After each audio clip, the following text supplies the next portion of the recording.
Pues muy buenas tardes a un jueves complutense más. Hoy tenemos la suerte de contar con el profesor Juan Pavón, que es catedrático de la Facultad de Informática de la Universidad Complutense de Madrid, en el Departamento de Ingeniería del Software e Inteligencia Artificial. Y esto, pues la verdad que dicho así, pues ya impone, ¿no? Sobre todo en los tiempos que corren.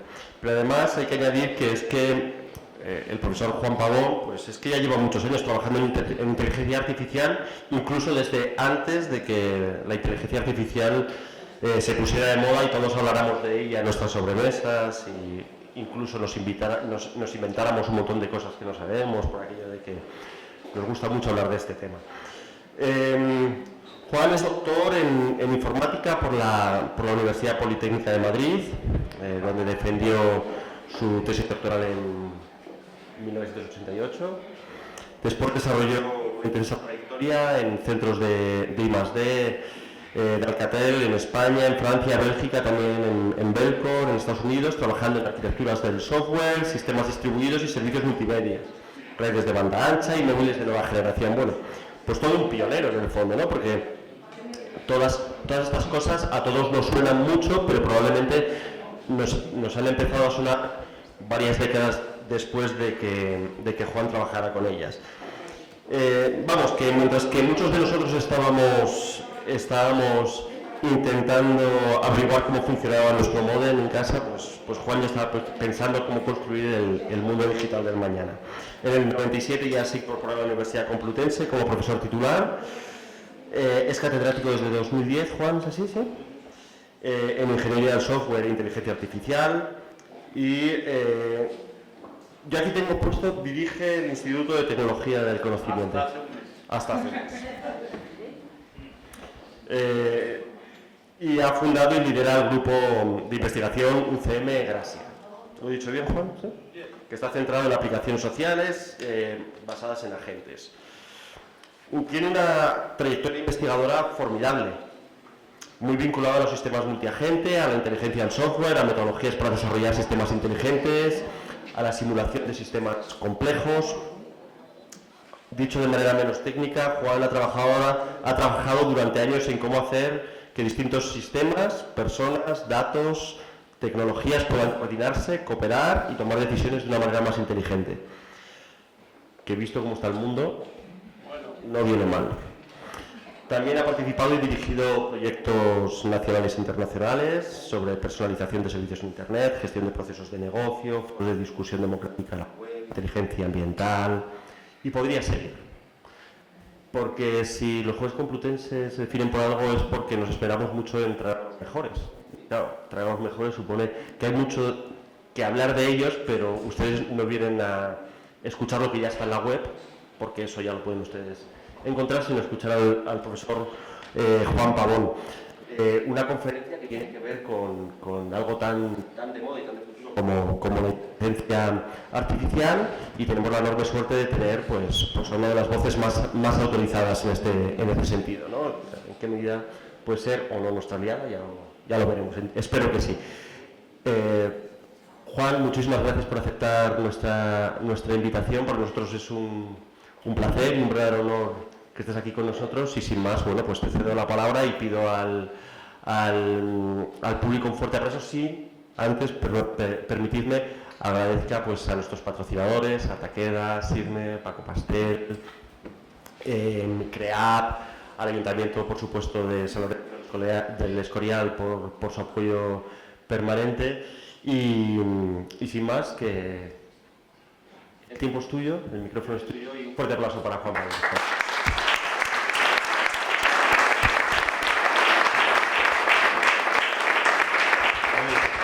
Muchas gracias, Nacho, por la gran presentación que has hecho. Yo vengo trabajando en esto de inteligencia artificial desde hace mucho tiempo, pero a lo mejor hace 20 o 30 años, si íbamos a una empresa a decir, oye, mira, hacemos un grupo de investigación, nos dedicamos a la inteligencia artificial, entonces nos hacían ahí el anticristo, ¿no? Era algo que decía, no, y esto debe ser terrorífico, y nadie creía en esto. Ahora, sin embargo, da igual lo que hagamos, que tenemos que decir que hacemos inteligencia artificial, porque si no, ninguna empresa tiene interés en lo que les podamos contar. El caso es que sí que hemos trabajado en esto mucho tiempo, como nos está contando Nacho, y esto evoluciona. Nosotros, por ejemplo, que yo también doy clases de esto en la facultad, pues tengo que cambiar el material cada 2 por 3. En fin, hoy, bueno, pusimos este título de cómo hacer la inteligencia artificial tu aliada, y yo creo que para eso pues hacen falta 2 cosas. La primera es entender cómo funciona, porque entender cómo funciona nos sirve para luego también saber qué precauciones podemos tener, hasta qué punto nos podemos creer las cosas que nos dice la inteligencia artificial y hasta qué punto podemos delegar en que haga cosas para nosotros, ¿vale? Entonces me voy a centrar sobre todo en ello, que luego haré algunas reflexiones y la verdad es que tenemos poco tiempo, porque si no lo ideal es luego el meterse a ver herramientas que nos pueden servir en el día a día y esto, pero no sé si vamos a tener mucho tiempo para ello. Bueno, entonces todo esto de la inteligencia artificial empezó porque la gente que se dedicaba a la informática al principio decía, oye, mira, tenemos máquinas que hacen cálculos complejísimos y hacen cosas que los humanos nos cuesta mucho, pero cosas que hace un niño, como por ejemplo ve 2 perros y ya sabe identificar otro perro y sabe que el perro hace guau guau y que lo puedes a lo mejor acariciar o tener cuidado si ladra, en fin, o abrir una puerta, andar, etcétera, cosas que para nosotros son muy sencillas que un niño puede hacer, y decimos, y sin embargo nos resultaba complicadísimo hacer que esas máquinas con tanta capacidad para hacer cosas complejísimas y no eran capaces de hacer las cosas sencillas, ¿no? Esto es lo que llamamos nosotros la paradoja de Moravec, que escribió un libro que es Man Children, y se planteaba esto. Y este ha sido el reto que ha dirigido lo que es el desarrollo de la inteligencia artificial. ¿Cómo podemos realizar tareas que para las personas nos parecen algo como muy natural y sin embargo nos ha resultado siempre complejísimo, hasta muy recientemente? Entonces, lo primero... ¿Sí? ¿Tienes pasador, Juan, si quieres? Ah, es verdad. Tienes razón. Lo primero es en qué se diferencia lo que es el software normal de lo que es software con inteligencia artificial, porque ahora mismo enseguida cualquier cosa dice, no, es que ahora la IA no funciona, o la IA no sé qué. Antes siempre era la máquina, el software y tal, ahora todo es IA, ¿no? Pero realmente no todo es IA. O sea, básicamente hay un aspecto fundamental para distinguir lo que es inteligencia artificial de lo que es el software tradicional. En el software tradicional, nosotros siempre estamos dando las órdenes a la máquina para hacer todo. Yo, por ejemplo, si estoy escribiendo algo, estoy escribiendo a lo mejor un documento, pues yo voy escribiendo, digo, ahora voy a poner este párrafo bonito, ahora pongo aquí en negrita, ahora le voy a pasar el corrector ortográfico, y yo voy decidiendo todo. En cambio, cuando usamos algo que tiene inteligencia artificial, tiene de alguna manera una cierta autonomía, una proactividad para hacer cosas sin que lo digamos nosotros. O sea, de alguna manera es capaz, por ejemplo, escribimos algo mal y lo sabe corregir. O puede averiguar que si estamos en un sitio y de repente qué tipos de restaurantes nos van a gustar y nos los va a seleccionar personalizados, ¿vale? O sea, de alguna manera la inteligencia artificial tiene esa capacidad de tomar decisiones en vez de que lo hagamos nosotros. Por ejemplo, si nosotros estamos buscando en Google algo, nos aparecen un montón de enlaces y nosotros tenemos que ir uno por uno y vemos la página y decimos, esto nos gusta, no nos gusta, o viene un catálogo de productos. En cambio, una inteligencia artificial haría ese trabajo con nosotros. Ahora cuando utilizáis, ¿quiénes de aquí habéis usado el ChatGPT o el Gemini o algo de ese? Es mucho más cómodo. Es mucho más cómodo que ir a Google y decir, oye, Google, y empezar ahí a darle a un enlace y otro. Ahí le preguntas y ella busca y ya nos lo dice, ¿no? Pues esto es lo que tiene. O sea, que hacen una serie de tareas que antes nosotros teníamos que hacer y estar todo el rato dirigiendo qué es lo que tiene que hacer, y sin embargo, aquí nosotros lo que hacemos es delegar. Decimos, hala, yo quiero esto. Tú sabrás cómo lo buscas, sabrás qué decisiones tienes que tomar para al final darme lo que yo quiero. ¿Vale? Aquí hay una cosa que es importante, lo digo a mis alumnos, digo, usar la inteligencia artificial para todo lo que venga bien, pero lo importante es que tenemos que volvernos más socráticos. O sea, Sócrates nos decía que tenemos que saber preguntar. Y es lo que tenemos que hacer hoy día, tenemos que saber qué es lo que queremos. Entonces tenemos que cambiar la manera de pensar y ya no es el cómo hacemos las cosas, es más bien pensar exactamente para decirle a la máquina exactamente lo que queremos. Entonces en este sentido tenemos que ser más preguntones, ¿vale? Y en eso consiste lo que vamos a hacer ahora. Bueno, pues esta es una idea principal, ¿no? O sea que nosotros al final, a diferencia del software tradicional que le estamos continuamente diciendo lo que tiene que hacer, aquí lo que hacemos es delegar, le damos autonomía para que tomen las decisiones. Y una de las cosas es que, claro, vemos aplicaciones como esta de Google Maps y decimos, ¿esto es inteligencia artificial? ¿Quiénes de aquí pensáis que Google Maps es inteligencia artificial? Levantad manos. ¿Quiénes piensan que no? A ver, ¿por qué no? O sea, de alguna manera es capaz de predecir algunas cosas, pero no... O sea, no aprende per sí sola, o sea, por ella No misma. es porque hay un satélite que te está dirigiendo la ruta que tú vas a llevar. Una cosa predeterminada. Aquí en Google Maps yo tengo algoritmos que ya existen de mucho tiempo, que si yo le digo, quiero ir del aeropuerto aquí a la capital, búscame el camino. Ese es un algoritmo tradicional. Yo le digo, oye, búscame el camino y él tiene una manera de calcular la ruta más eficiente, etcétera y tal. Eso no es inteligencia artificial. Sin embargo, claro, puedes saber que en un momento dado yo digo, oye, yo quiero encontrar aquí un restaurante en el camino para hacer una paradita. Y entonces a lo mejor en función de mis gustos me va a buscar cositas por aquí, ¿vale?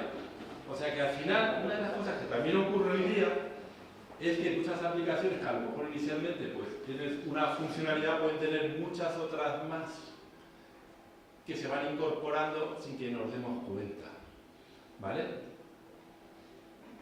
Y por eso es otra característica que tenemos, que la inteligencia artificial es ubicua, o sea, está en todas partes.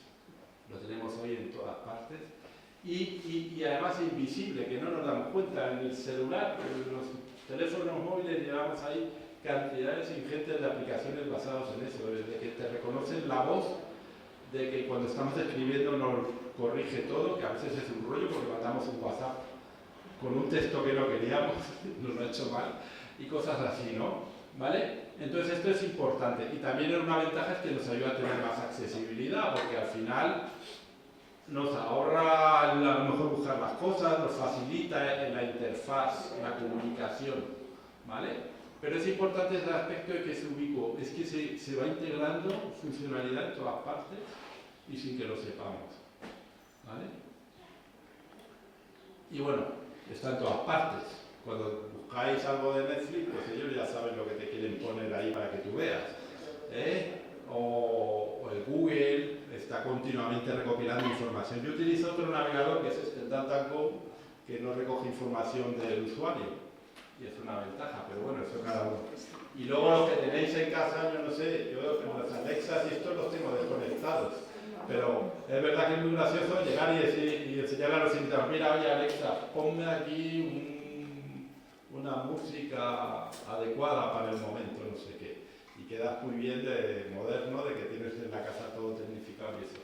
Pero bueno, lo que pasa es que bueno, sí que es verdad que algunas cosas de estas nosotros las utilizamos, por ejemplo, para crear un entorno, lo que llamamos el Ambient Assisted Living, o sea, un entorno asistido, donde, por ejemplo, si tenemos una persona mayor que a lo mejor pensamos que no se lo puede dejar solo, pues a lo mejor puede controlar si la persona se ha caído, si ha tomado la medicina, cosas de esta. O sea, por ejemplo, trabajamos en ese tipo de cosas, ¿no? Entonces ahí sí que nos puede servir porque nos da una cierta confianza de que la persona va a estar mejor atendida sin necesidad de que haya permanente a lo mejor alguien, ¿no? Pero bueno, también hay que ver ahí las restricciones que tenemos, porque a lo mejor no queremos que nos filmen con cámaras, etcétera, entonces tenemos que buscar distintos tipos de mecanismos para evitar, para mantener esa privacidad acorde. Pero en fin, veis que está en todas partes, en los coches, En los coches tenéis desde hace mucho tiempo cosas, por ejemplo, lo que es el sistema de frenos ABS, eso funciona basado en lógica temporal, lógica difusa y cosas de estas, aunque ahora ya tenemos los coches autónomos, los taxis estos que nos quieren vender, etc. Y bien, si en algún momento va a utilizar una más me podéis interrumpir, esto puede ser tan imaginativo. Aquí hay una cosa que me gusta a mí contar, porque ahora nos vamos a meter un poco en la tecnología por dentro, cómo funciona esto, porque creo que es interesante conocerlo. Entonces, tradicionalmente, nosotros hemos trabajado en la inteligencia artificial lo que llamamos la inteligencia artificial basada en conocimiento. Y nosotros decimos ahí que hacemos un razonamiento simbólico. ¿Qué quiere decir esto?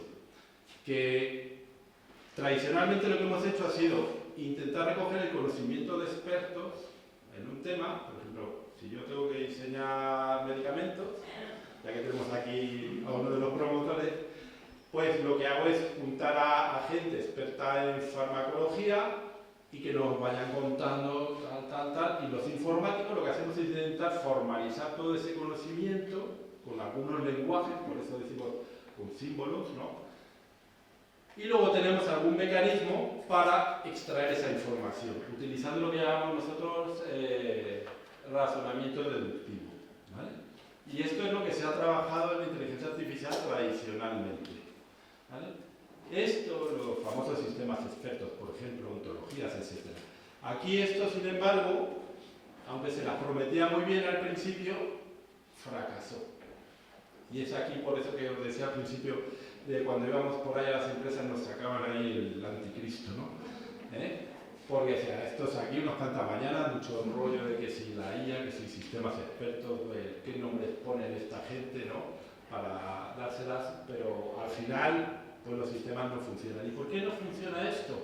Porque es muy difícil el trasladar todo el conocimiento, recoger todo ese conocimiento que sea coherente y ponerlo en un sistema formal, ¿vale? Es muy difícil.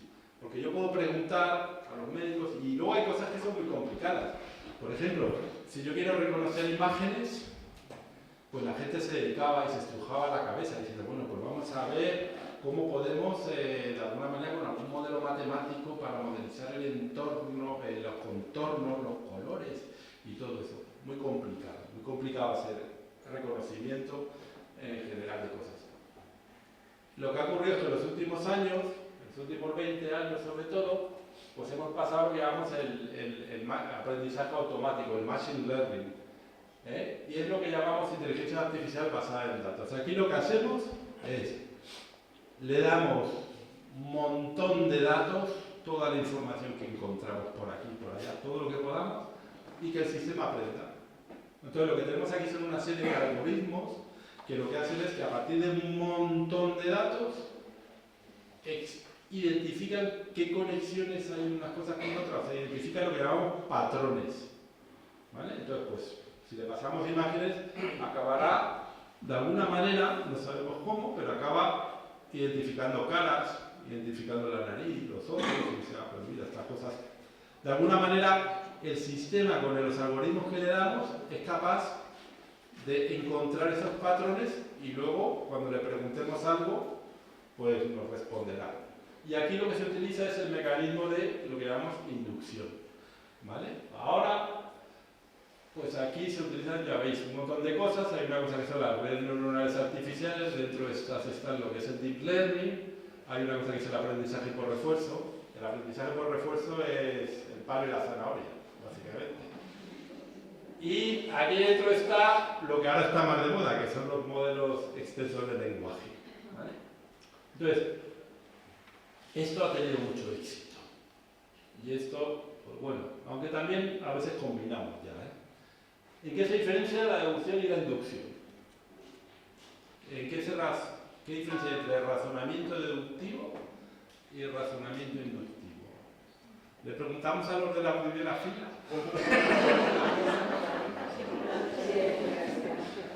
Bueno, vamos a poner un ejemplo, que con esto se ve bien.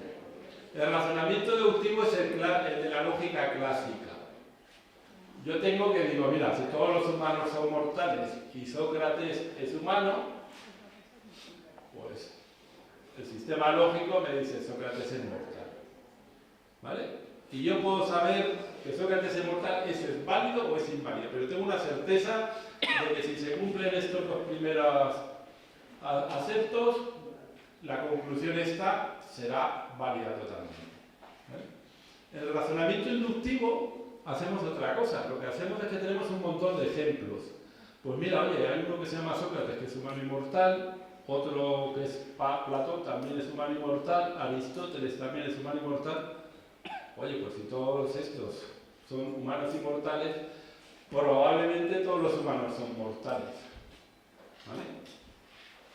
Y esto es lo que hacemos a partir de los datos, que serían estos, podemos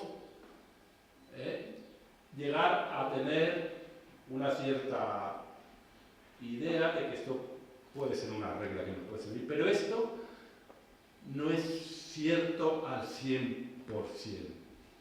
De hecho, Elon Musk está intentando conseguir la inmortalidad, con lo cual a lo mejor un día esto deja de ser, ¿no? ¿Vale? Pero bueno, aquí entonces esto es muy importante, porque claro, todo lo que estamos usando hoy día de Machine Learning basado en el aprendizaje automático se basa en razonamiento inductivo. Entonces nosotros cuando desarrollamos cualquier cosa lo que hacemos básicamente es saber que las cosas, los algoritmos nos dicen esto con un 95%, con un tal, no sé qué. Vosotros no lo veis esos porcentajes, nosotros sí, cuando diseñamos los sistemas. Pero quiere decir que nunca lo que utilicéis con inteligencia artificial va a ser cierto al 100%. ¿Vale? Y podemos tener muchos errores. Aquí a lo mejor podríamos haber reducido a lo mejor que todos los mortales son humanos. Igual, no. Bueno, ¿por qué no? Igual. Ah, voilà, aquí. Porque yo puedo encontrar por aquí, mi gato es animal y es mortal. Y ahí va, bueno, pues ya no es un humano. O sea que también hay otros datos que me dicen que hay mortales, pero que no son humanos. ¿Vale? ¿Eso os parece más a la intuición y a la base? Claro, de alguna manera es inductivo, es intuición. Bueno, luego hay otro que es el razonamiento abductivo, pero no voy a meter con ello porque ese las máquinas de momento no saben hacerlo. Que es el que usa Sherlock Holmes y esta gente. Que de alguna manera, viendo cosas, pues podemos de alguna manera introducir una regla del sistema que nos ayuda a derivar algo. ¿Vale? Pero bueno, es importante, veis la diferencia. Y esta es la razón por la que tenemos que tener siempre cuidado cuando usamos inteligencia artificial. Porque aquí lo que tenemos es probabilidades. ¿Bien? ¿Y cómo funciona esto? Pues mira, nosotros lo que tenemos son ejemplos, ¿no? Por ejemplo, decimos, si tenemos el 5, luego viene un 7, después del 2 un 14, el 3 un 5, 120, 125, entonces podemos intuir, como usted ha dicho, después del 26 que no vendría. 28. Y después del 2, y después del 7. Vale, pues este es el proceso que se sigue, es lo que nosotros llamamos generalización del conocimiento. O sea, nosotros de alguna manera, con este modelo de razonamiento inductivo, podemos generar un conocimiento y podemos resolver nuevos problemas que se nos planteen. Bien. Para hacer esto, pues nos hacen falta datos, ¿no? Pero fijaros, puede ocurrir que yo tengo aquí una serie y digo, pues después del 1, el 2, el 3, el 5, luego el 7. Y esto sería a lo mejor, si fueran números primos, tendría 1, 2, 3, 5, 7. Pero a lo mejor aquí tengo 1 y 2 son 3, 2 y 3 son 5, 3 y 5, 8. Y se me pueden ocurrir cosas, ¿no? Entonces, ¿qué necesito? Pues más datos, vamos a meterle más. Si yo tengo esto, ¿cuál sería el siguiente? El 13.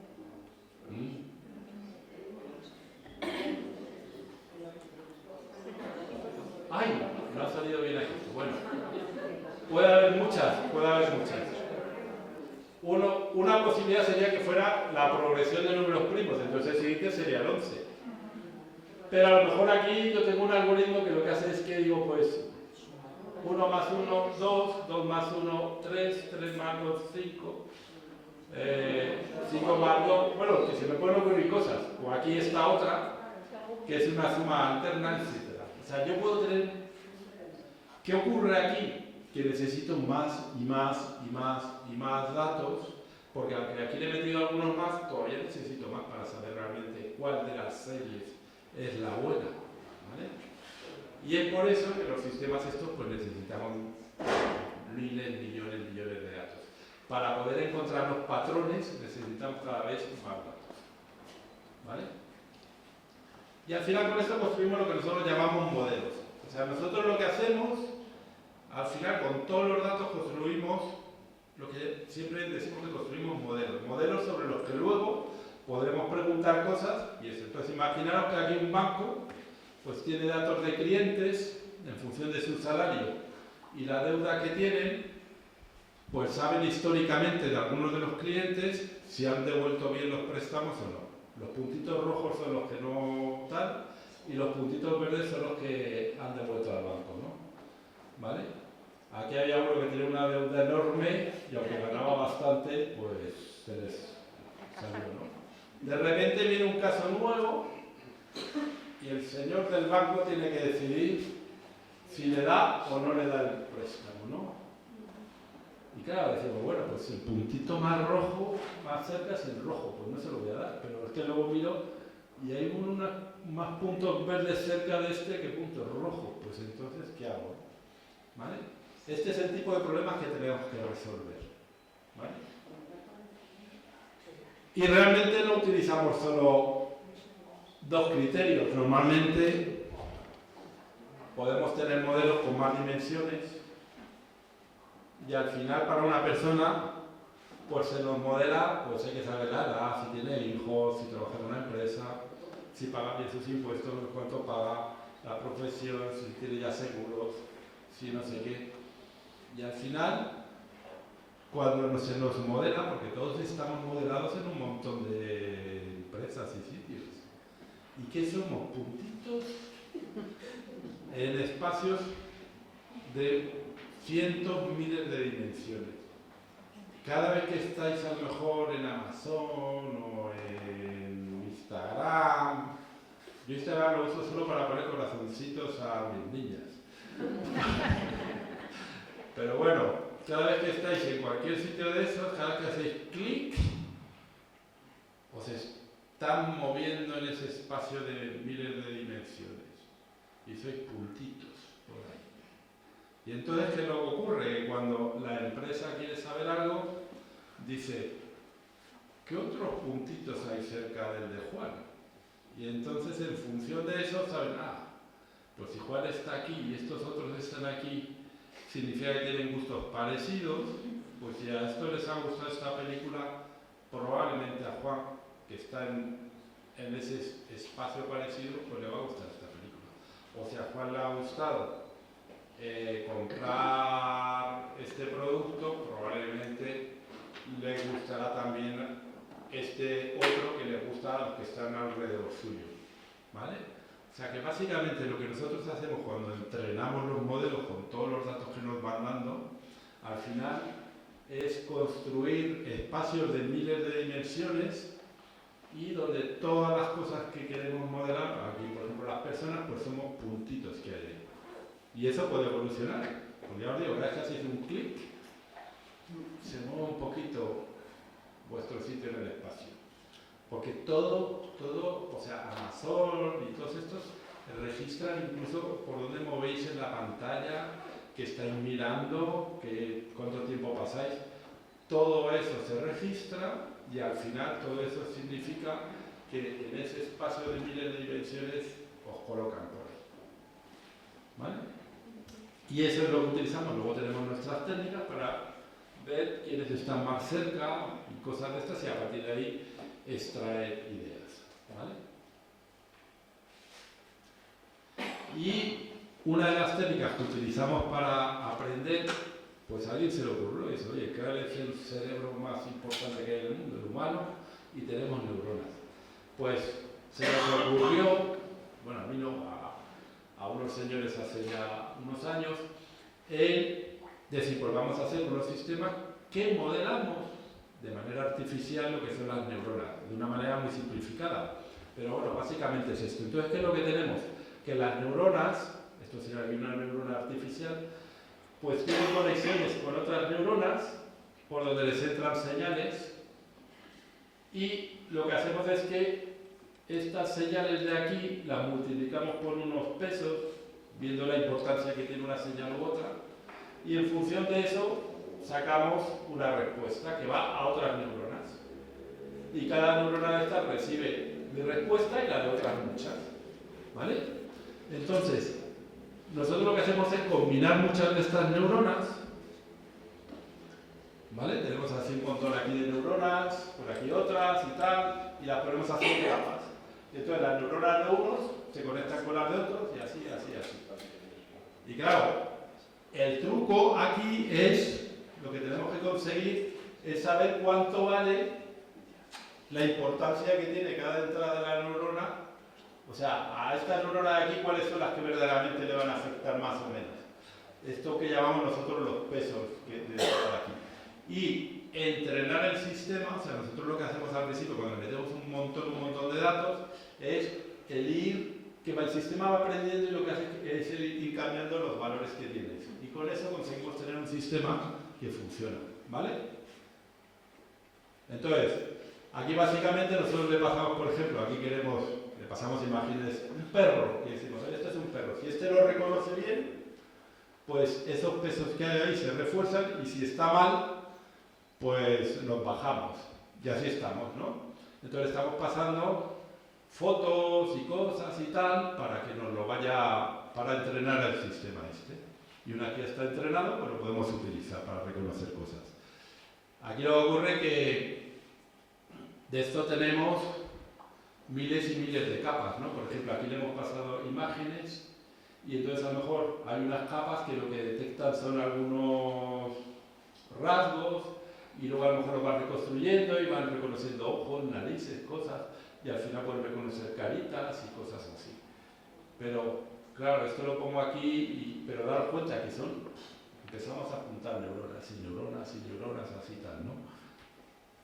Y al final, los sistemas que hacen esto, pues utilizan a lo mejor 138 millones de parámetros en 16 capas, o 60, o así.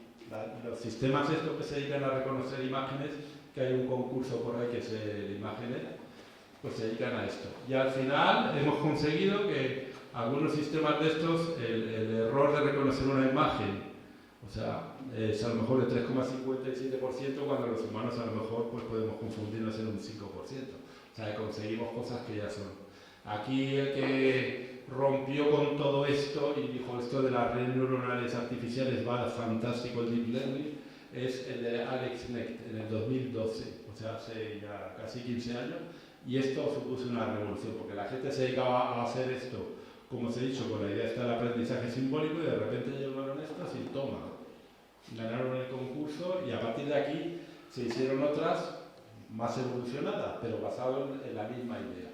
¿Vale? Ese tenía unas cuantas capas, 8 capas, y luego uno llegó y dijo, pues yo le pongo 16, y otro le mete 152 capas, y así, ¿vale?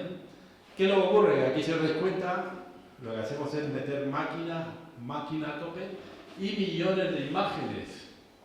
Aquí sí que tenemos un problema que todavía no hemos conseguido. A un niño le enseñas 3 perros y 3 gatos y lo sabe distinguir. A una máquina, si no le metemos millones, no es capaz. No es capaz. Y claro, si os dais cuenta, os he contado que yo tengo lo que llamamos aquí datos etiquetados. Yo tengo que decir, mira, esta foto es de un perro, esta foto es de un coche. Si tengo que usar 14 millones de imágenes, necesito que haya alguien que haya estado allí, mira aquí, perro, wow, ahí, etiquetando imagen y tal, para que el sistema pueda aprender. Trabajazo, ¿no? Pues hay gente que tiene ideas geniales. Aunque a nosotros nos fastidia un montón esto, ¿A quién no le ha ocurrido esto de decir aquí dónde están los malditos semáforos? O los coches o las bicis y cosas de estas. ¿Qué es lo que hace Google? Google es muy listo. Dice, oye, yo para que me etiqueten esto, pues voy a poner a trabajar al planeta entero. Y entonces, si yo creo una web y quiero que en mi web no entre un robot, pues le voy a poner un captcha de estos, una cosa, Google me lo regala. Dice, úsalo. Yo, si quieres asegurar tu web, yo te regalo el programita para hacer esto. Y tú inocentemente lo pones para que todos los que quieran entrar en tu web pues tengan que demostrar que son humanos y pasar un rato aquí dándole a los cuadraditos, ¿no? O una época que se dedicaban, ahora ya no tanto, a reconocer textos. ¿Por qué? Porque estaba Google digitalizando bibliotecas, como por ejemplo la biblioteca de documentos de la Complutense, ¿vale? Que tenemos ahí manuscritos y cosas de hace muchos. Pues entonces se dedicaban a eso, para ver cómo reconoce caracteres, pues que los tenían a toda la población resolviendo estos, ¿no? Ahora les interesa más esto porque lo que les interesa son los taxis autónomos, que es uno de los negocios que tienen ellos, ¿no? ¿Vale? O sea, que nos hacen trabajar aquí sin que nos demos cuenta.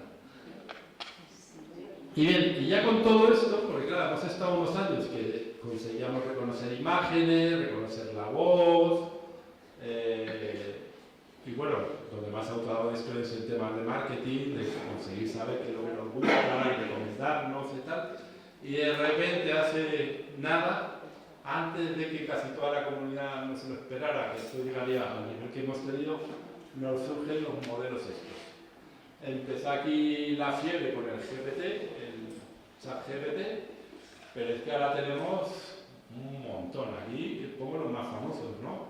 Tenemos el Gemini de Google, el Llama, que es de Meta, el Grok, que es el de Elon Musk, el Mistral es uno de europeo, el DeepSeek, que es de los chinos, que cuando les pusieron pega dijeron, pues nosotros lo hacemos, y rompieron bastante la filosofía de cómo se hace esto.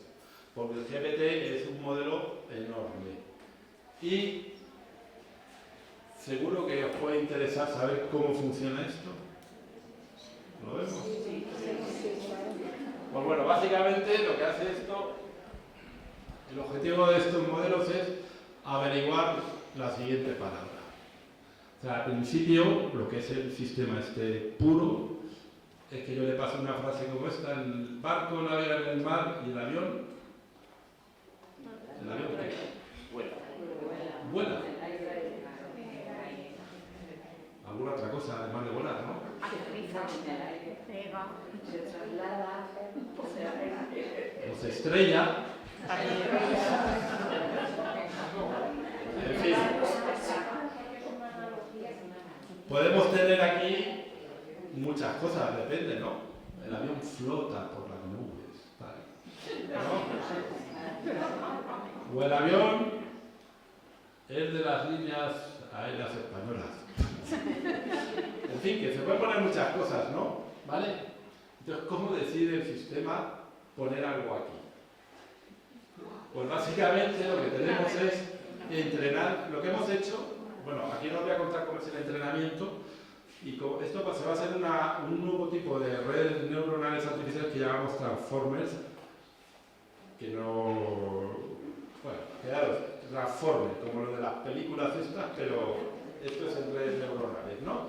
Y entonces aquí lo que hacemos es que, lo que se ha hecho es meterle bibliotecas enteras, la Wikipedia, todo lo que han encontrado por ahí por internet, libros de todo tipo, a lo bestia, a lo bestia, a lo bestia, y hemos entrenado estas redes para que saquen estadísticas de cómo se relacionan unas palabras con otras.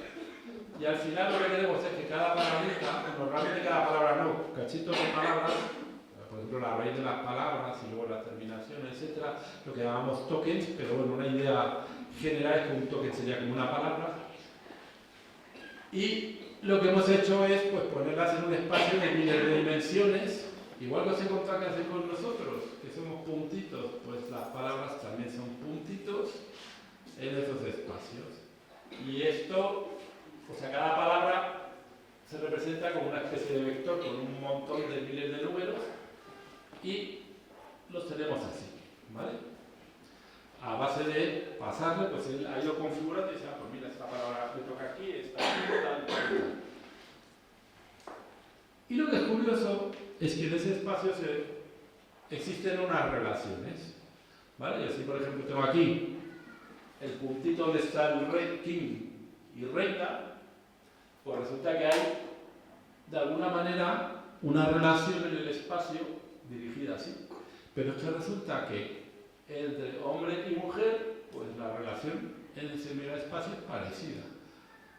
Curioso. Estas cosas surgen. Vamos a meterle palabras y de repente, claro, ocurren estas cosas, o por ejemplo, si yo estoy aquí conjugando verbos, swimming, swam, bueno, esto en inglés, pero vamos, en español también, o por ejemplo tengo aquí Vietnam, Hanoi, Japón con Tokio, tal, tal, porque viene a un sitio, país, capital, y pum, todos alineados, más o menos así. Caramba, pues esto se aprovecha, esto lo aprovechamos y a partir de aquí sabemos que no solo sabemos que hay palabras que están en un puntito más cerca en el espacio, más cerca de otro, sino que además hay relaciones que aparecen ahí. Y todo esto es lo que nos permite construir la siguiente palabra, ¿vale? O sea que por una parte tenemos todas aquí esto y luego pues aprovechan los sistemas de todo esto. ¿Vale? Y a partir de aquí pues tenemos eso, que se pueden generar cosas. Bien, estos modelos son enormes. Bueno, esto es del año pasado, porque esto han evolucionado y son más, pero esas redes que tenemos, fijaros que tenemos aquí redes con estos son millones de millones, o miles de millones. Fijaros qué brutalidad, y cada uno de esos es, tenemos por ahí una neuroncilla y en un montón de capas de más de 100 y tal, y esto ya os digo que va evolucionando. Fijaros, 1 millón, y luego en la ventana de contexto, bueno, los vectores estos, los espacios estos son de miles, o sea, para cada palabrita, cada cosa, estamos empleando más de 4.000 números para representar cada una. ¿Vale? O sea, fijaros la cantidad de cálculos que hay que hacer para que cada vez que yo le meto una frasecita chorra, pues por eso se dice que consume mucha energía, porque claro, tenemos que meterle aquí a procesar por miles de millones de neuroncillas que hay por ahí, que calculen multiplicaciones de vectores, vamos, de miles de, como vemos aquí tal, y bueno, y luego lo que tenemos es lo que llamamos la ventana de contexto.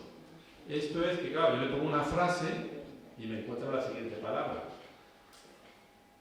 Y la ventana de contexto es cuánto voy a tener en cuenta para calcular la siguiente. Entonces, todo lo que nosotros vamos hablando, chateando, pum, pum, pum, pum, pum, todo eso lo va poniendo ahí, taca, taca, taca, taca, y le sirve para saber cuál es la siguiente. Como hemos visto con lo de los números, ¿os acordáis?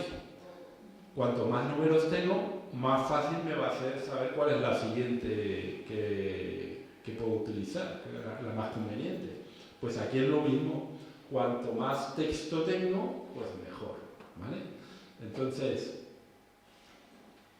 estos sistemas ya son capaces de tener 1 millón de palabras. O sea, yo le puedo pasar un libro entero, le puedo pasar el Quijote. El Quijote sería como, no llega al 1 millón de toques, como 750, sí, sería como 1 millón de toques el Quijote. El Quijote. Y se lo suelto y le puedo luego preguntar cosas del Quijote. Que como se lo sabe bien, pues me responde todo. ¿No? ¿Vale? Fijaros. Pero claro, daros cuenta que estamos aquí hablando, el Quijote es una de las poquitas cosas que se usa para entrenar esto. En el cerebro tenemos 86.000 millones de neuronas. ¿Vale? Son menos que algunos de estos modelos. Lo que pasa es que nosotros las tenemos muchísimo más superconectadas y tal. ¿Vale? Pero bueno, que veáis que aquí estamos avanzando a marchas forzadas. Y luego hay, claro, esto parece que funciona de maravilla y tal, pero estos modelos pues siempre hay que hacer luego lo que llamamos ajustarlos. Y sobre todo que ahora tenemos una nueva generación que son modelos que además son capaces de razonar. O sea, esto es con lo que estamos trabajando ahora. Y para ello, pues, lo que hace falta es tener gente que se encargue de ver si las cosas que va soltando funcionan o no. O sea que esto no es todo automático. Aquí lo que tenemos son ejércitos de personas, lo que llamamos aquí los trabajadores del clic, en sitios como el Pakistán, la India y algunos países así, que los tienen aquí todo el día, taca, taca, taca, taca, probando, ¿vale? Pagándoles muy poquito y tal. Y hay varios artículos por ahí de gente que lo está denunciando esto. Pero bueno, o sea que al final funciona. O por ejemplo, los coches autónomos que hay por ahí funcionando, en algún momento a veces se bloquean. Y entonces le llega una señal a alguien que está por ahí en un sitio y con un joystick dice, lo voy a volver a poner en marcha, esto que no se entere nadie. O sea, funciona así. O sea que hay hoy día hay mucho detrás para que estas cosas, porque si no, imaginaros, o sea, le ponéis aquí, bueno, en España bien, pero si te vas a lo mejor a Lima, allí un coche autónomo no sería capaz de avanzar nada, ¿no? ¿Vale? Bien. Y luego nosotros también trabajamos para estas compañías, porque si miráis las condiciones de uso, os dice que podemos usar el contenido para proporcionar, mantener, desarrollar y mejorar nuestros sistemas. Y también lo dice de Google, todo, revisión por mano, no sé qué, tal, ¿vale? O sea, nadie da nada gratis. Estáis colaborando en mejorar los sistemas, ¿vale? Bien. ¿Y cuáles son los que más se usan hoy día de esto? Pues el que más se usa es el OpenAI, que todos usáis aquí eso. ¿Habéis usado el de Gemini? Este es el que va con... Si tenéis Gmail, podéis usar el de Gemini. Para algunas cosas va mejor uno, para otras. Luego, nosotros a veces usamos el de Java porque lo podemos cargar en una máquina local, nos viene bien. Los desarrolladores usamos el Copilot de Microsoft.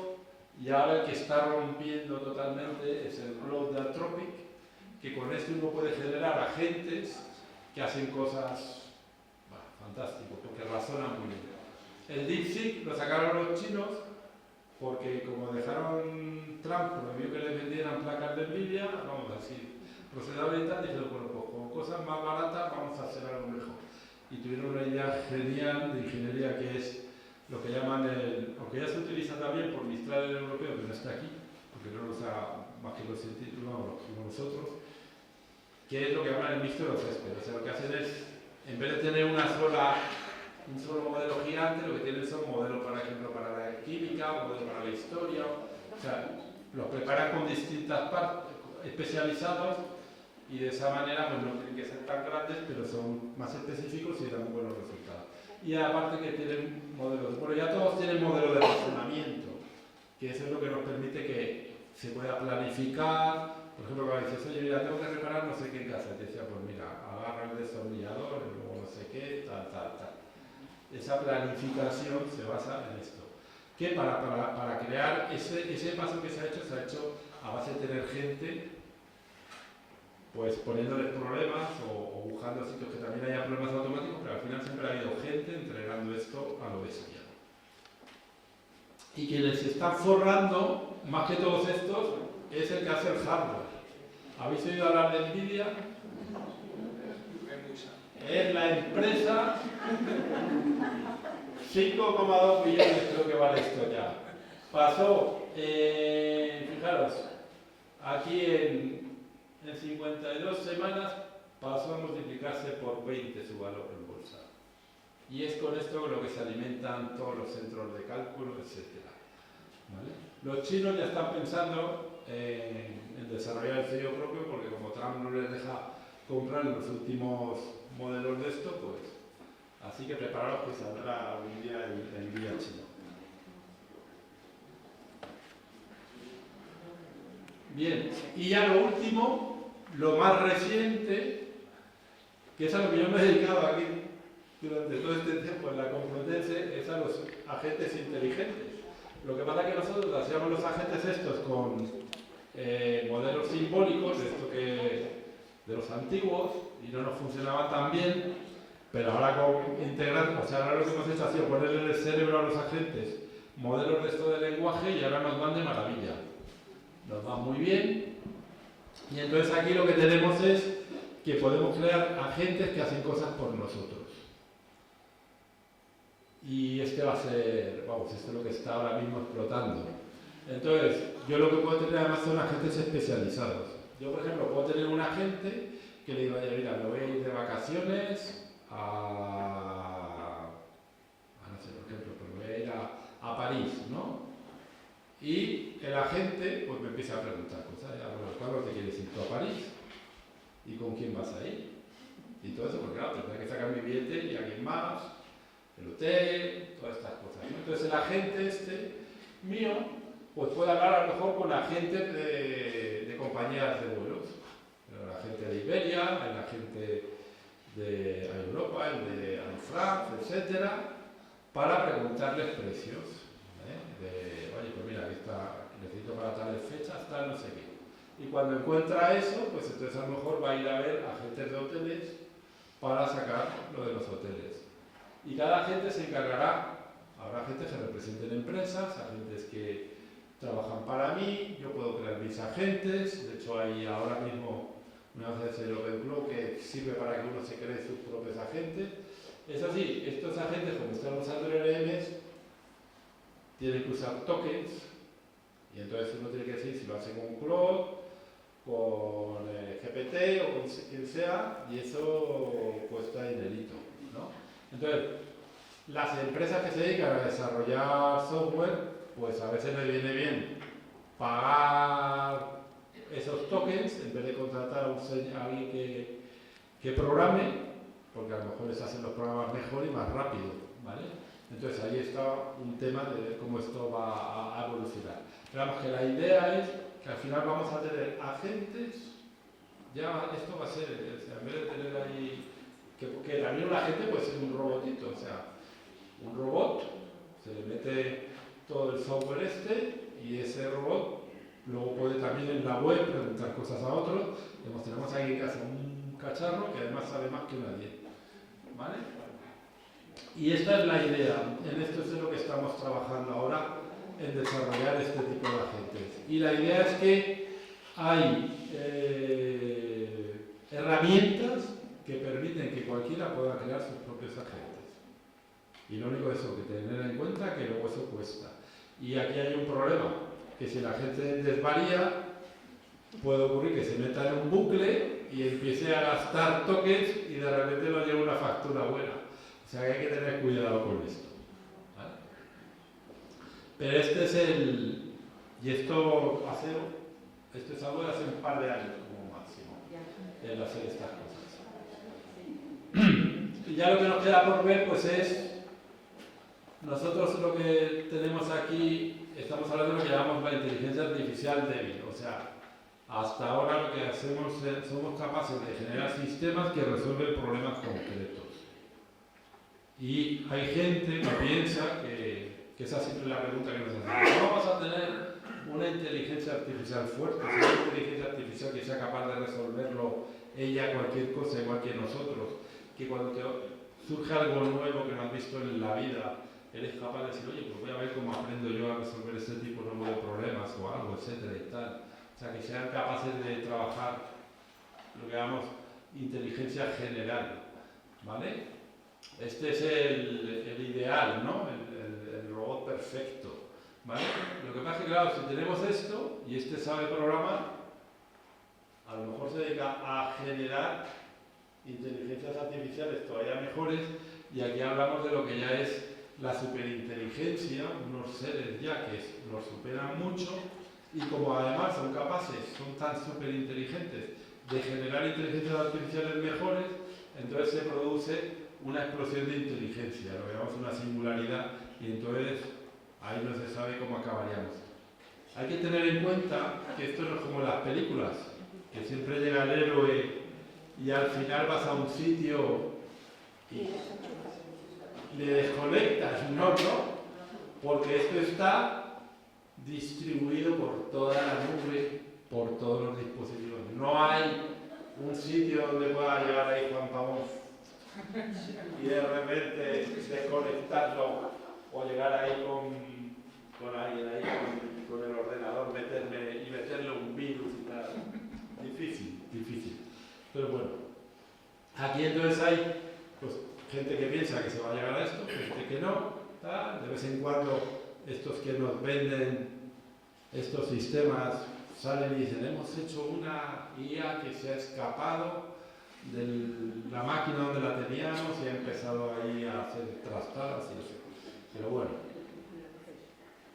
Bien, pues con esto espero que os haya quedado claro. Por lo menos una idea de cómo funciona esto por dentro ya tenéis, ¿no? Bien. Y al final, pues bueno, la idea hoy era ver que esto sirve para muchas cosas. Nos puede servir para planificarnos toda la vida. Es muy útil cuando ya no tenemos que leernos las cosas estas que nos pasan ahí con letra pequeña y tal, decímelo y dime si tengo que tener cuidado con esto o no. ¿Vale? Por ejemplo, en el mundo del derecho es interesante, ¿no? Hacer más accesible a los ciudadanos. Yo ahora cuando me viene una carta del ayuntamiento para algo, le voy y le digo, oye, pero si me has dicho tengo que hacer algo. Y hácelo. Y entonces me dice, bueno, de acuerdo a la ley tal y no sé qué y tal, pues mira, esto. Nos permite, por ejemplo, si queréis comprar un coche, pues le preguntáis a lo mejor y eso, le decís lo que queréis. Aquí nuestros estudiantes lo utilizan muchísimo cuando les ponemos prácticas para redactar las memorias y las cosas que les pedimos, ¿vale? En el ámbito de la salud, por ejemplo, para las enfermedades raras, viene muy bien porque hay muchas veces que era muy difícil el poder poner un equipo de gente a trabajar, pero a lo mejor dos grandes especialistas con la ayuda de estas herramientas, pues pueden hacer una investigación que antes era inviable por costes, ¿no? Entonces, por ejemplo, en este ámbito se está usando... El ámbito de la salud es donde más aplicaciones estamos haciendo. Por ejemplo, nosotros también en la Complutense tenemos equipos multidisciplinares trabajando en ese tipo de cosas. Y bueno... También puede servir pues, para las empresas. Las empresas lo usan pues para ayudarnos, entre comillas, a comprar, diciendo, nos tienes que comprar esto. O, por ejemplo, el servicio de atención al cliente, ya no... Esto evoluciona, ya no es marque uno, sino no sé qué, tal, no, ya te sale, hasta con una voz amable podemos hasta elegir. Y eso, ¿no? Y cada vez pues se hacen chatbots mejores. Los chatbots que había hasta hace 2 años eran, si los habéis probado, más bien de no usarlos, ¿no?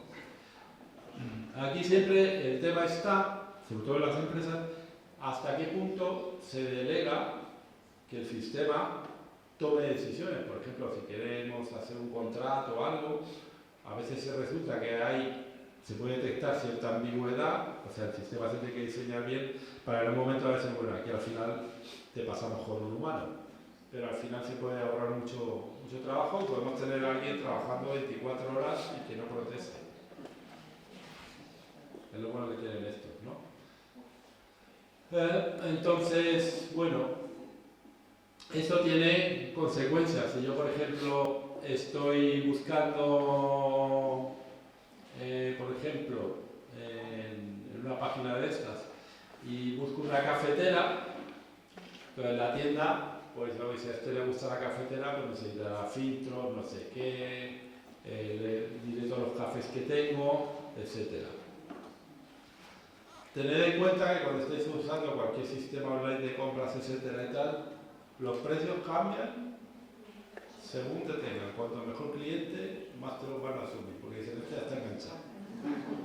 Funcionan así, ¿eh? Siempre te quieren vender algo más, siempre te van a salir cosas. Y además están, eso ya desde hace muchos años ya, están interconectados. Entonces, cuando tú estás en un sitio buscando una cosa, de repente se informa a todos los que están asociados y ya se sabe que cuando vas a otro sitio te agarra. Y lo que os he dicho, se está actualizando continuamente vuestro perfil. Es que se mira incluso, ya os digo, ¿dónde has movido el cursor? ¿Qué has hecho? No sé qué. Y también los bancos, por ejemplo, pues lo pueden utilizar cuando estáis de viaje por ahí y queréis usar la tarjeta. Al principio el banco va a decir, oye, a ver, de esta persona, ¿no? Y entonces pues a lo mejor lo llaman por teléfono o algo. Entonces para eso pues, puede servir, puede ser útil. O sea, también se puede utilizar esto para temas de seguridad, para mejorar la confianza en el uso de los sistemas. Y en fin, que tenemos ventajas, ¿vale? Eso es indudable. Cada vez estamos más acostumbrados a usar todo esto. Nos ahorra tiempo, mejora la productividad enormemente cuando usamos esto en el trabajo, para cualquier otra cosa. Y en teoría, mejores recomendaciones, bueno, esto es el ideal que vendemos, pero tener en cuenta que siempre hay riesgos. Los riesgos vienen en parte porque estamos completamente observados, completamente somos puntitos en ese mega espacio. Eso significa que nos pueden manipular y la manipulación es en la sociedad hoy cada vez más fuerte. A veces es difícil hablar con una persona real y a veces cada vez será más complicado. Bueno, eso es lo que llamamos el test de Turing, ¿no? O sea, a ver si estamos hablando con una máquina o con una persona. Hay gente que está usando esto ya también para tratamientos psicológicos. Se encuentran de maravilla con su chatbot y hay gente que hasta se enamora y cosas de estas del chatbot. Y hay uno de los problemas esto, que se puede tomar decisiones injustas y tal. Entonces, básicamente los retos con los que nos enfrentamos, pues es por una parte las alucinaciones, o sea, que se generen cosas que no tienen nada que ver. Y eso es por lo que hemos visto, la guía está de inducción, siempre tenemos, hasta cierto punto sabemos lo que está. Aunque también es verdad que nosotros cuando los programamos los agentes, podemos decir que nuestro modelo de lenguaje sea más o menos preciso, que pueda alucinar o no. Si queremos hacer algo que genere poesía, o música o algo, queremos que tenga creatividad, queremos darle que alucine un poquito, para que haga cosas más originales. Si queremos algo más seguro, le pediremos al sistema que funcione con criterios, o sea, que nos dé la palabra que nos da, es la que tenga más probabilidad y no cualquiera por ahí. Tenemos en lo que siempre se cuenta de la huella de carbono y todo esto, aunque yo siempre pienso que gastamos más yendo con el coche de aquí a Madrid, por ejemplo, ¿no? Pero bueno.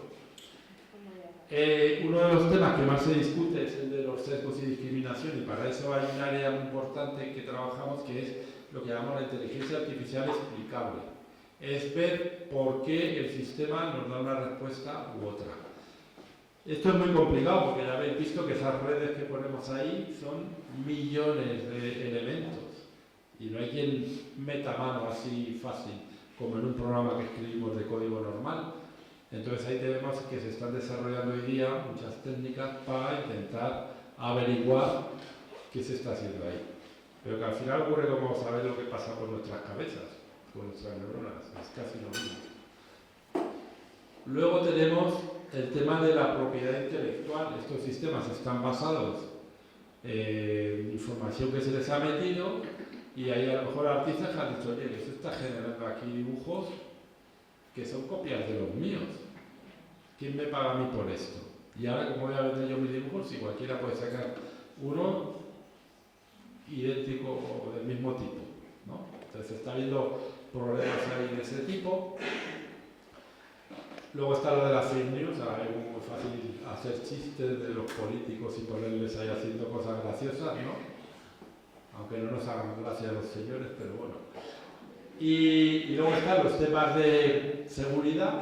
Se pueden hacer sistemas que cada vez sean... Hay que tener cuidado, vamos, o sea que es fácil generar con estos, encontrar y probar sistemas para hackearlos, pero también nos ayudan a mejorar nuestros sistemas de seguridad. Y es muy importante que veáis dónde estáis poniendo vuestros datos, etc. Pero de todo esto, a mí me parece que, y ese es el que he puesto yo aquí en el centro, que la dependencia tecnológica es algo importante. O sea, al final nos acostumbramos. Hablando de dependencia tecnológica, hace 15 años nadie se le ocurriría y decía, esto es solo... Cuando yo trabajaba en Alcatel, decía, ¿a quién se le va a vender? ¿A algún ejecutivo que quiera tal o esto? Y los primeros anuncios que se hacían era alguien que iba por ahí con el coche, perdido en medio de la nada, tenía un accidente y decía, como tengo un móvil, me vienen a buscar. Y se vendía así. No se imaginaban que ahora es que incluso hasta nos obligan ya a llevar aquí el carnet de conducir, el DNI, las tarjetas. Nos hemos vuelto dependientes. Estamos todos aquí mirando a ver quién me ha mandado el mensajito de WhatsApp, etcétera. ¿Vale? Entonces, ahí tenemos esa dependencia, pero es que aquí ya estamos hablando de una dependencia que puede ser para habilidades nuestras. Nos vamos a dejar dirigir y ya estas máquinas dirán, no, ahora tú despiértate, ahora tienes que ir aquí no sé qué, tal, te he planificado el día, ahora te vas aquí a hacer pilates, ahora no sé qué, tal, oye, corre que, o sea, que al final, incluso ya podemos, bueno, hiperdia cognitiva, porque ya, para que vamos a memorizar nada, o sea, este es el principal riesgo, que desde mi punto de vista, ¿no? Y bien, y con esto pues lo dejamos. Aquí una máxima que me parece interesante. Si os dais cuenta, estos sistemas están aprendiendo todo de nosotros. Les alimentamos con nosotros, con lo que nosotros le decimos, con nuestros libros, con todo lo que hemos hecho, con todo. O sea que la IA, nuestro código es un reflejo de quienes la crean y quienes la usan. Muy bien.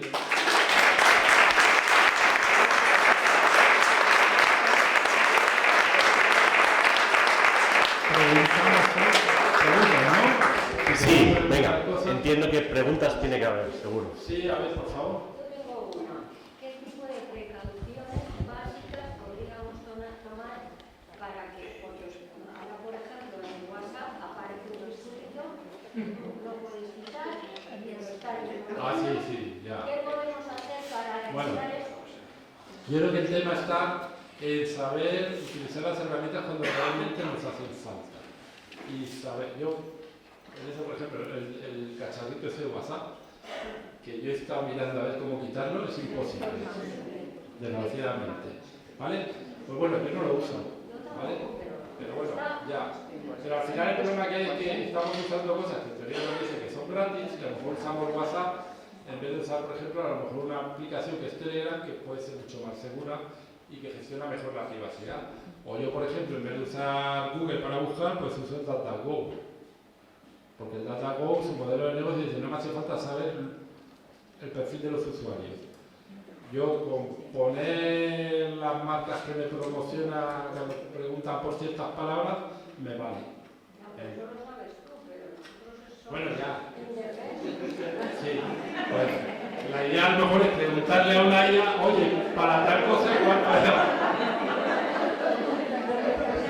pero es verdad que esas cosas es difícil. Aquí lo interesante sería pues organizar cursos que, por ejemplo, yo ahora estamos el 9 de junio en la Complutense, en la Facultad de Ciencias de la Comunicación. Presentamos una asociación que hemos creado, la Asociación Iberoamericana para la Longevidad Inteligente, donde lo que pretendemos pues es fomentar que se hagan cursos, por ejemplo, para ver cómo usar estas herramientas de mejor manera, o también cursos para temas de buenas prácticas de salud o de derecho o de cosas así. Lo que hace falta es que haya formación. Entonces tiene que haber entidades que lo ofrezcan. Se hacen cosas, pero a lo mejor se pueden hacer muchas más, ¿no? Y legislación también, ¿no? Claro, bueno, también está aquí todo lo de la legislación, pero... Es ilegal que nos metan ese tipo. Claro, pero yo, por ejemplo, esto que os he contado a los agentes, esta asignatura es nueva este año, como le estamos contando, porque eso no existía hace 2 años.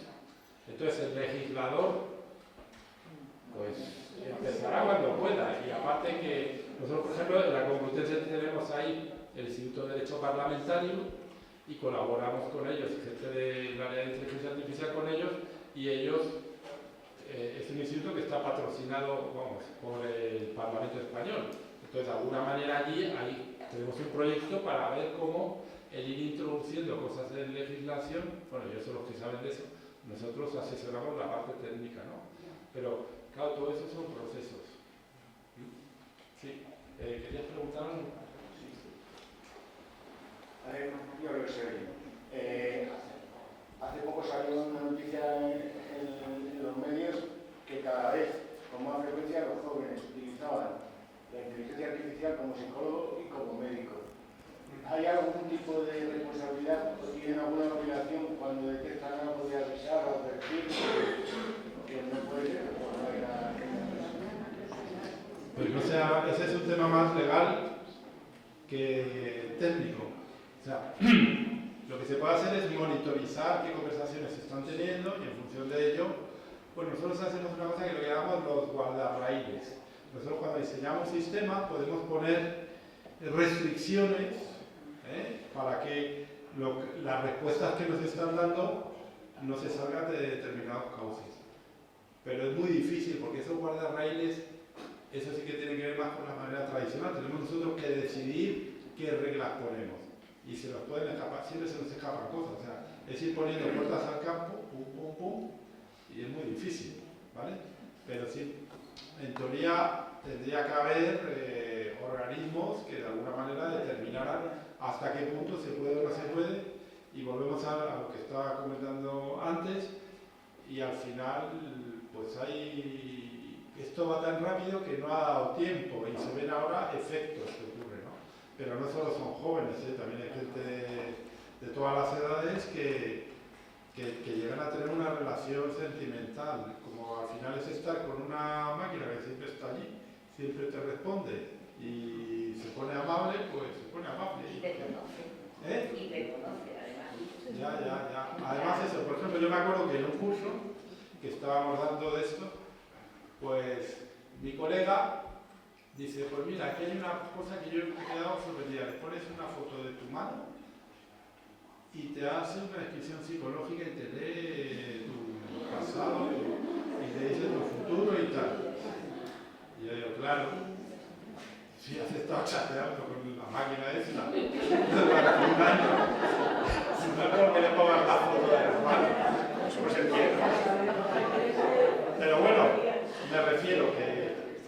Pero sí que de verdad, a mí me ha escrito gente, una arquitecta mexicana que parece una señora muy inteligente y tal, y me dice, mira, es que conversaciones tengo, vamos, un erotismo no podéis imaginar. Y yo qué le voy a decir, yo soy técnico, ¿qué le voy a decir a esta señora?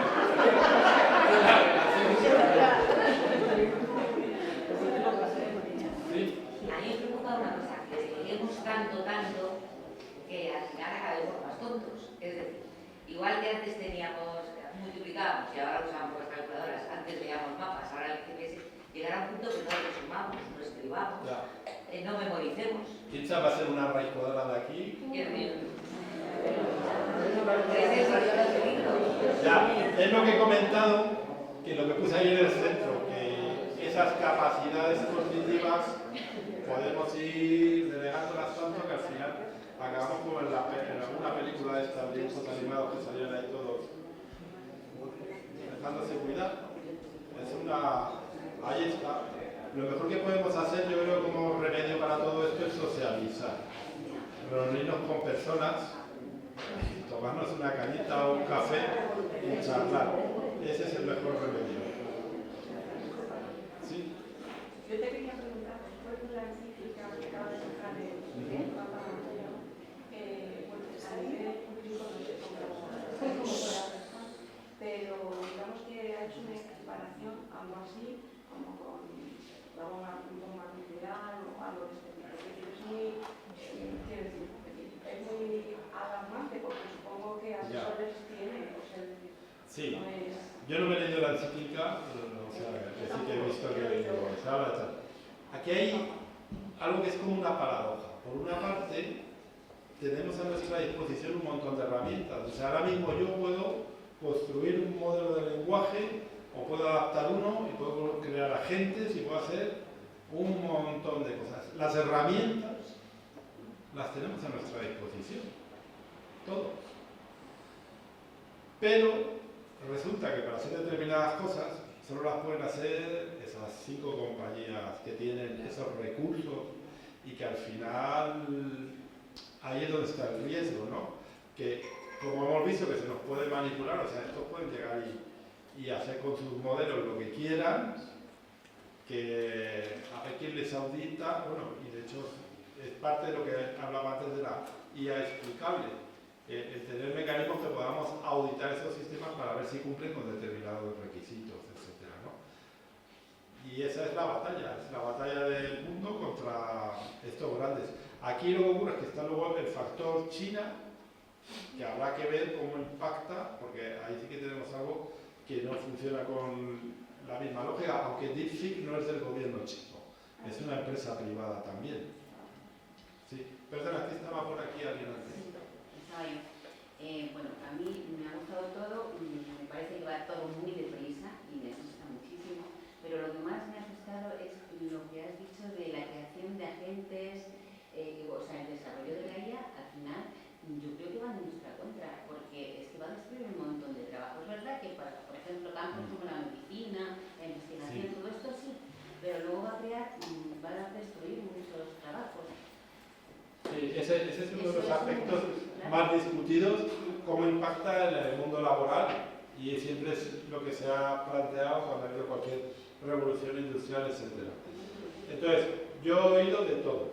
O sea, hoy estaba leyendo en El Economista, o no me acuerdo, así de prensa, que decían lo contrario. Dicen, no, en Estados Unidos resulta que se está creando más empleo, y precisamente, bueno, una de las cosas que comentaban es que algunas de estas empresas están despidiendo, por ejemplo Amazon, a un montón de trabajadores, pero por otra parte se están contratando otros muchos. Y el otro día tuvimos una charla en la facultad que vino CTO de Mercadona Tech, que se dedican a desarrollar cosas, y son un equipo de 150 personas ahí desarrollando con IA, etcétera y tal. Y lo que nos decía es, el programador que solo sabe hacer un sistema y toda la vida ese fuera.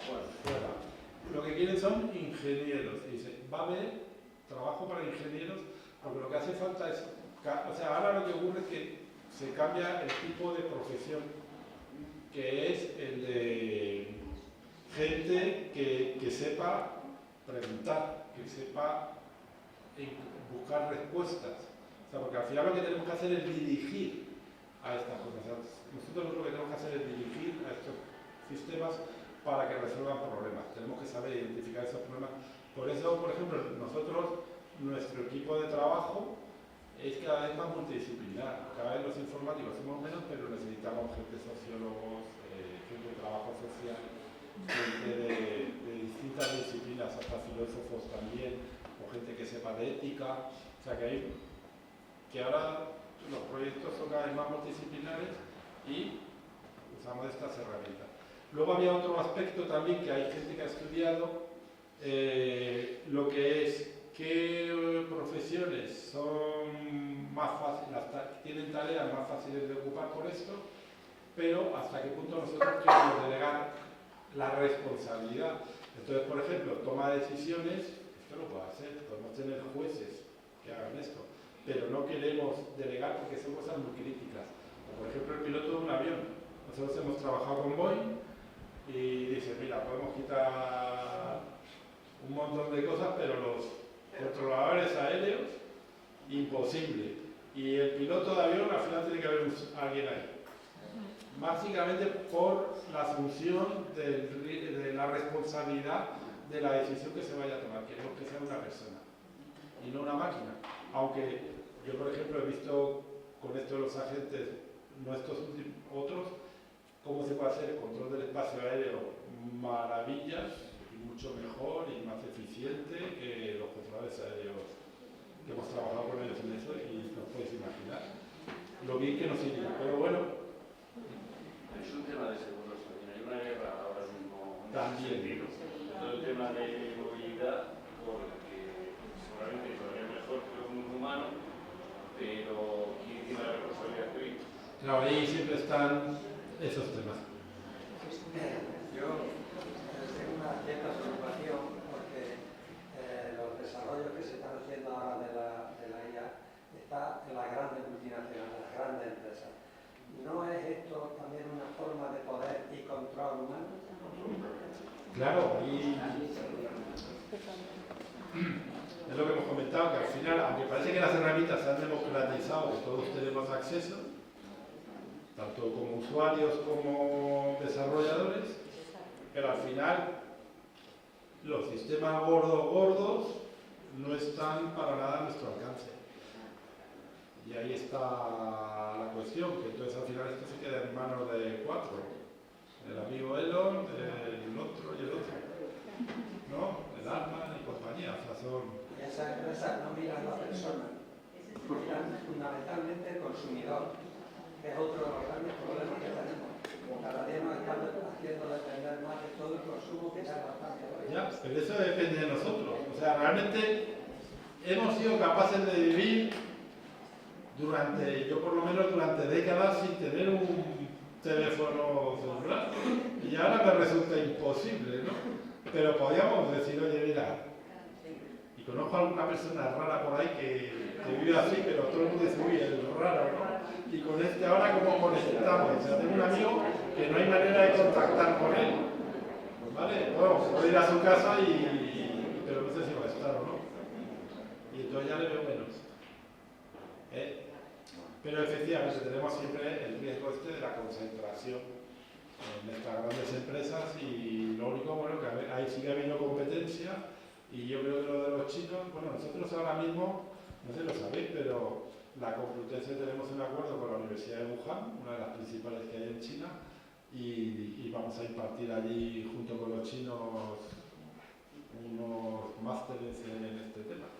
O sea que no estamos tan mal tampoco aquí en Y otra cosa de la que yo veo muy es que nos está quitando la capacidad crítica del ser humano. Claro, es lo que comentábamos ahí de el riesgo ese, pero ahí estamos, en el fondo también es responsabilidad nuestra y cómo educamos también a las personas en nuestra sociedad a tener espíritu crítico. Yo a mis estudiantes les digo que utilicen las herramientas, en ningún momento se lo prohíbo, pero sí que les hago pruebas y cosas para demostrar que tienen un espíritu crítico sobre lo que hacen y sobre lo que han generado las herramientas. Eso es lo importante. Bueno, yo creo que yo quiero hacerte una pregunta que no es una pregunta mía, es una pregunta de parte de mi hija. ¿Vale? Entonces me ha dicho, tienes que hacérsela y si no te la hago no me dejas hacerla en casa. Me pregunta por qué Alexa es tan tonta.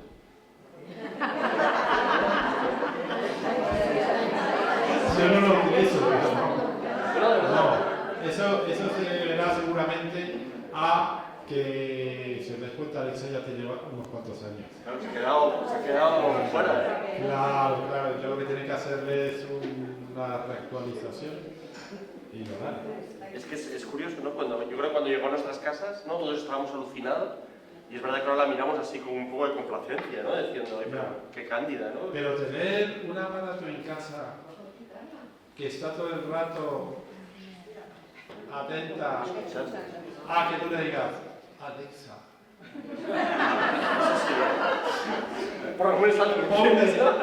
ponme música.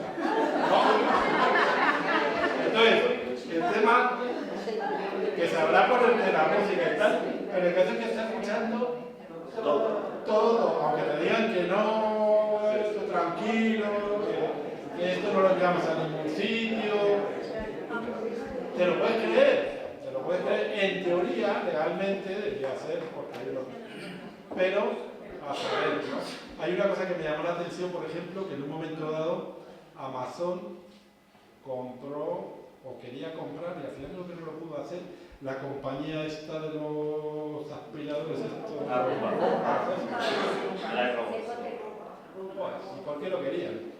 Para identificar todas las Si tú sabes en una casa todo lo que se está aspirando y lo revisas, puedes saber muchas cosas de la gente. puedes saber no solo los planos de la casa, que es un tema también, pero imaginaos que le ponen luego sensores para identificar el tipo de basurillas que va a recoger. Bueno, y otra cosa que tiene que ver con la salud, y es que gran parte de los desechos que hay en la casa tiene que ver con desecho celular.